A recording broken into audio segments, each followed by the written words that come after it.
Bismillahirrahmanirrahim. Assalamualaikum warahmatullahi wabarakatuh. Mahasiswa PGMI semester 5 kelas B yang saya cintai. Alhamdulillah pada pertemuan ketiga kali ini saya ingin memberikan materi pada pertemuan 3, yaitu merancang perangkat pembelajaran sesuai dengan kurikulum 2013. Apa itu perangkat pembelajaran? Perangkat pembelajaran itu seperti yang sudah saya rangkum itu terdiri dari silabus, kemudian RPP, kemudian program tahunan yang biasa disingkat dengan PROTA, kemudian adalah program semester yang biasa disingkat dengan PROMES atau PROSEM, kemudian pemetaan kompetensi inti dan kompetensi dasar KI atau KD. Selanjutnya ini saya ingin memberikan juga contoh aplikasi raport yang sudah dibuat oleh para guru ya. Ya di pertemuan juga ini. Oke.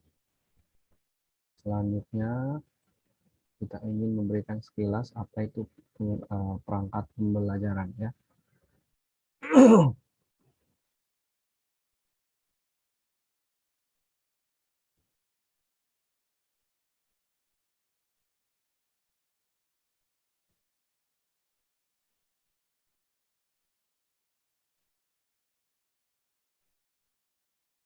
Ya, perangkat pembelajaran yang telah dirumuskan oleh Pusat Pengembangan PPL dan Sekolah Laboratorium UNES itu terdiri dari yang pertama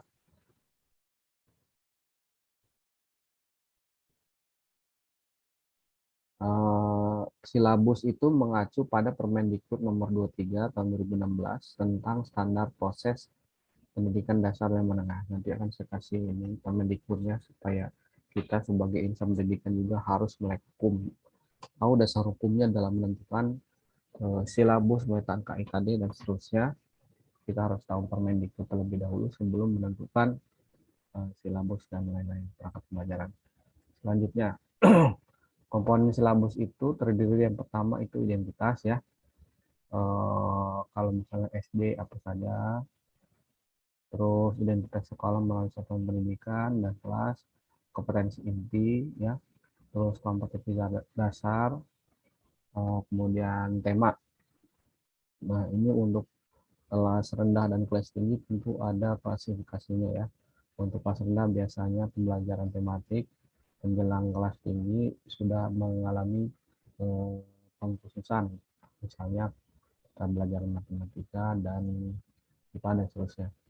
Untuk mata pelajaran IPA di dalam kelas rendah itu masuk ke dalam pembelajaran tematik, biasanya diintegrasikan dalam tema-tema tertentu. Misalnya gini ya, untuk pengklasifikasian zat ya. Pengklasifikasian zat di dalam lingkungan rumah itu siswa diajarkan atau dikenalkan mengenai perbedaan zat cair, zat padat, dan zat garak. Nah, itu dikenalkan di dalam tema-tema tertentu. Kemudian komponen silabus itu mengandung materi pokok, fakta, konsep, dan prinsip dan prosedur yang relevan. Selanjutnya pembelajaran, yaitu kegiatan dilakukan oleh pendidik dan peserta didik untuk mencapai kompetensi yang diharapkan. Kemudian ada komponen penilaian yang merupakan proses pengumpulan dan pengolahan informasi untuk menentukan apakah peserta didik sudah mencapai hasil pembelajaran yang sudah ditetapkan sebelumnya oleh kita sebagai guru. Kemudian alokasi waktu, seperti yang kita tahu alokasi waktu untuk SD itu 35 menit ya per pelajaran. Kalau SMP 40, kalau SMA 45, kalau pendidikan tinggi 50. Sumber belajar ini menjelang era tahun 2000-an ke atas ya sampai sekarang itu buku sudah menjadi tidak relevan lagi. Jadi kita harus bisa mendiversifikasi bahan sumber belajar apa saja yang bisa digunakan oleh anak-anak. Bisa itu cetak maupun media YouTube dan seterusnya. Landasan hukum pembuatan RPP itu pertama Permendikbud nomor 22 tahun 2016 tentang standar proses, kemudian Permendikbud nomor 103 tahun 2014 tentang pembelajaran pada pendidikan dasar dan menengah. Kemendikbud pada saat itu masih dipegang oleh Anies Baswedan kalau nggak salah ya. Apa itu RPP?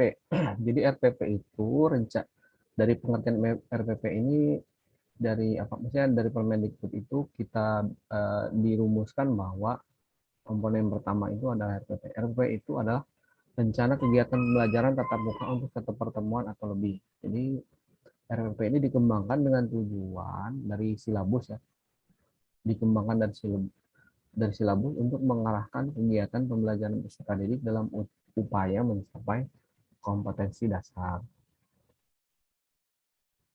Nah, berdasarkan Permendikbud itu tentang standar prosesnya ya. Jadi prinsip-prinsipnya itu yang pertama peserta didik harus dihormati perbedaan individualnya. Kemudian peserta didik diharapkan bisa berpartisipasi aktif dalam pelajaran. Kemudian yang ketiga, peserta didik itu menjadi center of attention sebagai guru ya. Sehingga peserta didik didorong untuk memiliki semangat belajar, memotivasi, memiliki minat, kreativitas, inisiatif, inspirasi, inovasi, dan kemandirian. Kemudian hal yang terakhir harus kita perhatikan adalah bagaimana kita caranya mengembangkan budaya membaca dan menulis yang dirancang untuk mengembangkan kegemaran membaca, pemahaman beragam bacaan, dan berekspresi dalam bentuk tulisan-tulisan. Terus yang nomor 7, akomodasi pembelajaran tema terpadu, keterpaduan lintas mata pelajaran, lintas aspek belajar, dan keragaman budaya. Terus penerapan teknologi informasi dan komunikasi secara terintegrasi, sistematis, dan efektif sesuai dengan situasi dan kondisi. Nah, komponen RPP itu apa saja? Ya, berdasarkan Permendikbud nomor 22. Pertama itu identitas sekolah, kemudian ada identitas mata pelajaran ataupun tema ya untuk kelas rendah. Kemudian ada kelas, ada semester, kemudian ada materi pokok. Selanjutnya adalah alokasi waktu. Jadi alokasi waktu ini ditentukan sesuai dengan keperluan ya, sesuai dengan KD. Terus tujuan pembelajaran ini dirumuskan berdasarkan KD dengan menggunakan kata kerja operasional. Jadi kata kunci adalah kata kerja operasional ya, yang bisa diukur, yang bisa diamati, mencakup sikap, pengetahuan, dan keterampilan. Selanjutnya,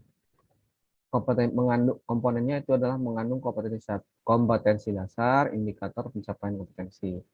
Kemudian yang H, materi pembelajaran, memuat fakta, konsep, prinsip, dan prosedur yang relevan. Dan yang nomor I, metode pembelajaran. Di dalam pembelajaran ini jangan lupa juga digunakan metode apa yang ingin Anda gunakan. Metode pembelajaran itu kan banyak ya. Yang penting bebas metode pembelajaran apa saja, yang penting bisa tujuan pembelajaran itu bisa tercapai. Selanjutnya media pembelajaran. Media pembelajaran bisa berupa buku ataupun PowerPoint ataupun media video dan seterusnya.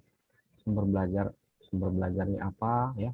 Media pembelajaran di sini bisa Anda menggunakan alat bantu misal untuk memperagakan tadi ya,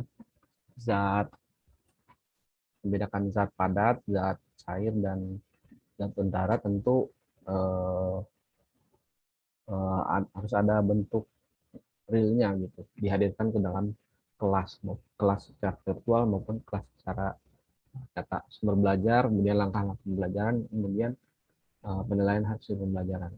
Ini format RPP-nya. Format RPP ya, penilaian diakhiri dengan mengetahui guru kepala sekolah dan guru bahan-bahan. Nah, ini perangkat pembelajaran ini ya, sekarang sudah banyak sekolah yang menerapkan RPP 1 lembar. Apa itu RPP 1 lembar? RPP 1 lembar itu tidak hanya, maksudnya secara harfiah tidak hanya 1 lembar, tapi hanya memuat inti-inti dari pembelajaran. bisa jadi 2 lembar, 3 lembar, tapi yang jelas itu membuat ringkasan dari pembelajaran. Pembuatan RPP itu harus apa aja? Pertama ada pembelajaran efektif, ya, kemudian HOTS, literasi dan pembelajaran, dan penilaian otentik dan seterusnya. Nah, ini dalam pembelajaran ini diharapkan core dari pembelajaran itu adalah dari pendidikan karakter, yaitu Pancasila, NKRI, Bhinneka Tunggal Ika, dan Undang-Undang Dasar 45. Ini merupakan core dari penguatan pendidikan karakter yang memuat integritas, religius, nasionalis, mandiri, dan gotong royong. Ini semuanya beririsan satu sama lain. Oke, kita lanjut lagi ke bagian teknis, yaitu saya akan memberikan contoh dari silabus, kemudian RPP, dan seterusnya. Ini contohnya, ya.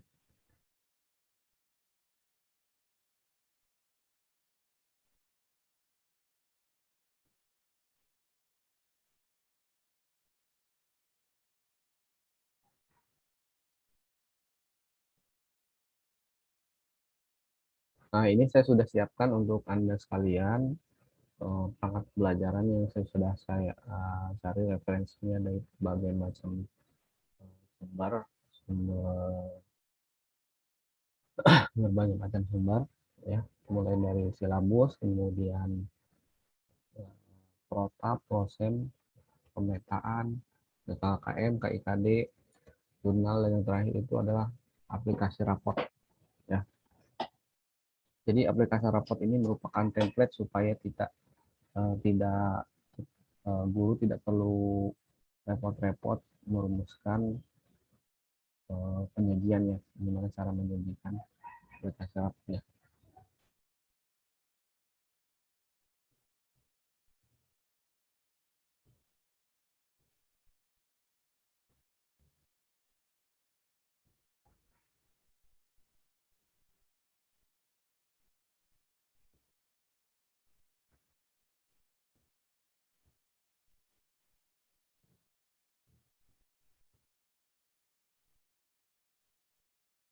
Kita mulai dari silabus kelas 3, ya. Silabus kelas 3.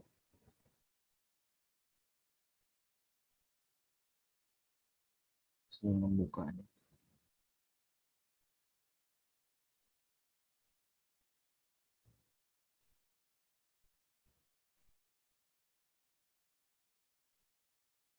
Oke, kita buka. Silabus kelas 3, ya. Seperti ini contoh formatnya. Pertama, satuan pendidikan SD Anda yang akan Anda ajak, kemudian kelas berapa, semester berapa, ya. Tema satunya ini kebetulan pertumbuhan dan perkembangan makhluk hidup. Kemudian tahun pembelajaran yang berapa. Nah, di dalam tema ini ada banyak mata pelajaran yang disatukan menjadi tematik, ya, tema-tema tertentu. Nah, di dalam subtema itu ada bahasa Indonesia, ini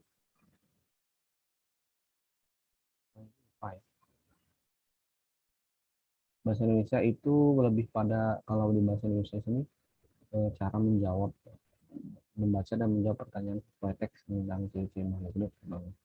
Ada kegiatan belajar seperti ini, kemudian yang mana yang IPA-nya di foto saja.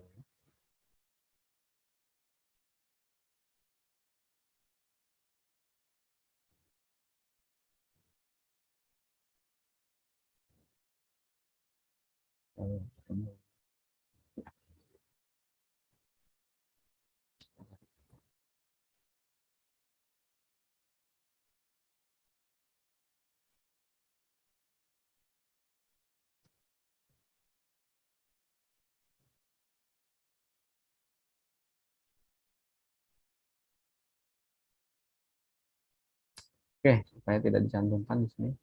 Tapi yang jelas di dalam subtema subtema 1, pembelajaran 1, ini bahasa Indonesia dan IPA ini diintegrasikan ya. Siswa bisa diharapkan bisa mengidentifikasi ciri-ciri makhluk hidup, menulis ciri-ciri makhluk hidup. Oke. Selanjutnya kita ke RP.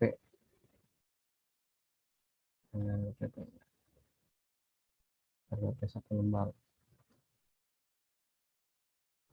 Nah, ini RP 1 lembar ini ada asal-usulnya. Kenapa dia bisa dikatakan RP 1 lembar? Pertama itu dilatar belakangi oleh kegiatan guru yang sibuk membuat hal-hal yang bersifat administratif sehingga tidak menyentuh substansi dari pembelajaran itu sendiri. Makanya dibuatkan oleh tenaga pendidikan kita RP 1 lembar biar waktu guru itu tidak habis untuk menyusun bahan yang sifatnya administratif seperti membuat PPT dan seterusnya. Oke, ini ini dia struktur dari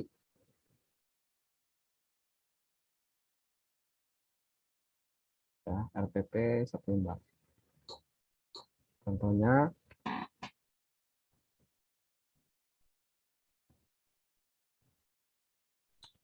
satuan pendidikannya kita tulis SD, kemudian kelas 3 semester 1, temanya menyayangi tumbuhan dan hewan, subtemanya adalah manfaat tumbuhan bagi kehidupan manusia, kualitas terpadunya adalah bahasa Indonesia, matematika, SPDP. Pembelajaran pertama, alokasi waktu sekali. Nah, ini komponennya seperti yang PowerPoint saya jelaskan tadi, ada tujuan pembelajaran, kemudian kegiatan pembelajaran, ya. Yang kegiatan pembelajaran itu umumnya terbagi menjadi 3, pertama pendahuluan, kemudian kegiatan inti dan penutup. Kemudian di sini komponen RPP ada alokasi waktu, kemudian deskripsi kegiatan, ada langkah-langkah pembelajaran, ya. Kemudian komponen terakhir adalah penilaian assessment, penilaian atau assessment. Nah, dalam pembelajaran ini guru dalam menilai siswa itu gimana caranya. Nah, ini lampiran contoh soalnya. Seperti ini. Ini rubriknya, nama siswa diberikan nilai satu juga. Terus assessment itu kan banyak gitu ya, bisa dicat. Tidak hanya tes hasil belajar, tapi ada lembar observasi, kemudian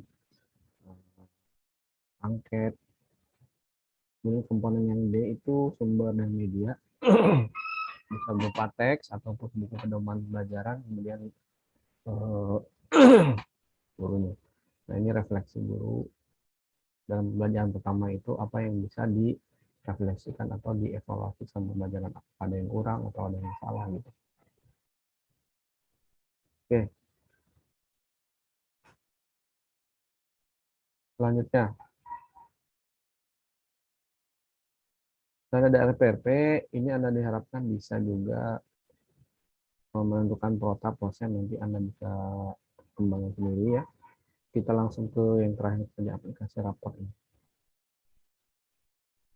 Nah, aplikasi rapor ini sebagai guru kita tidak perlu direpotkan untuk membuat rumus, kita tinggal masukin aja nilai yang sudah didapatkan.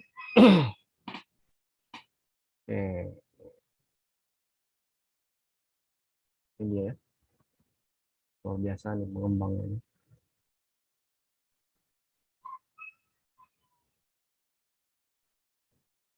Nah, ini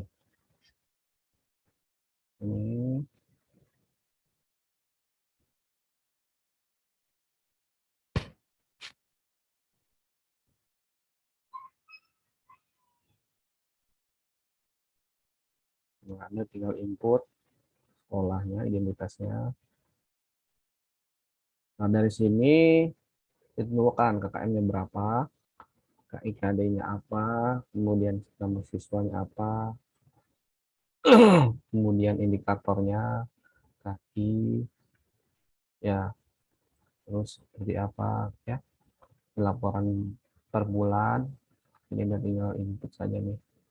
Kemudian absensi, nilai agama, PKN, bahasa Indonesia, dan seterusnya.